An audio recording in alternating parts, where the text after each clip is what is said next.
A day in my life as a burikat tambay living in Pangasinan. Hey mga kaburikat! First day nga pala natin sa Bora ngayong araw.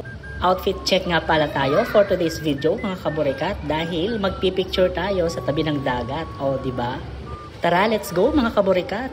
I-push na natin ang pictorial for today's video. So palabas na nga kami ng aming hotel.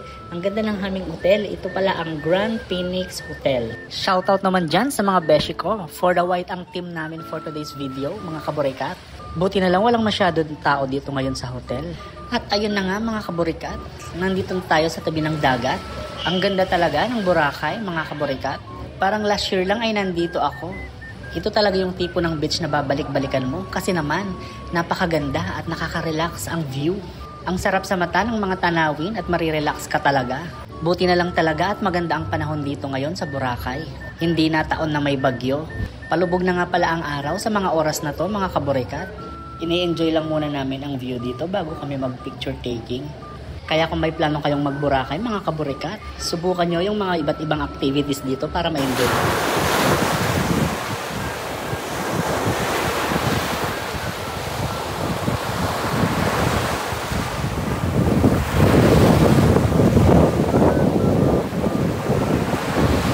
Nandito nga pala tayo ngayon naglalakad-lakad simula Station 3 papuntang Station 1. Madaming nagtitinda dito ng mga iba't ibang klase ng mga souvenirs, mga damit, accessories at kung ano-ano pa.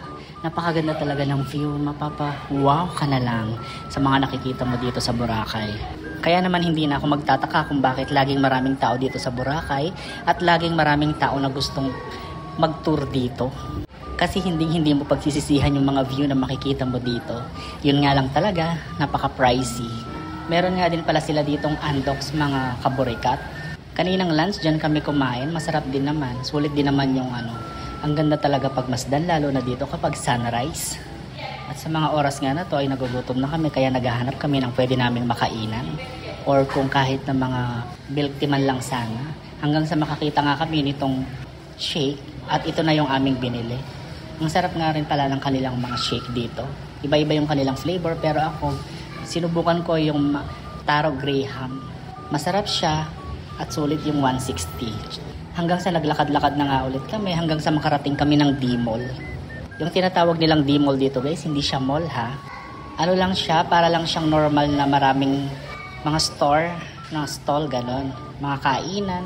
At nung pauwi na nga kami, nadaanan namin ito. Ang ganda, di ba? May mga pailaw-ilaw effect na siya ngayon. At dito nga pala naming maisipang kumain sa Food Festival and Seafood Market nila. So sinubukan namin dito kung talagang masarap ba ang kanilang pagkain.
So ayan na, kain na tayo mga kaburikat. So far na-enjoy naman namin dahil meron pa nga mga sumasayaw habang kumakain kami, mga nagpa-fire dancing. Napagod talaga kami kaya nagutom kami sa aming paglalakad, kaya naman sinulit namin ang aming paglafang dito mga kaburikat. Hanggang dyan na lang muna tayo for today's video mga kaburikat. Maraming salamat nga pala sa mga sumusuporta sa ating vlog na bulol pa nga. Anyway, hanggang susunod na upload ulit. Maraming salamat. Bye-bye.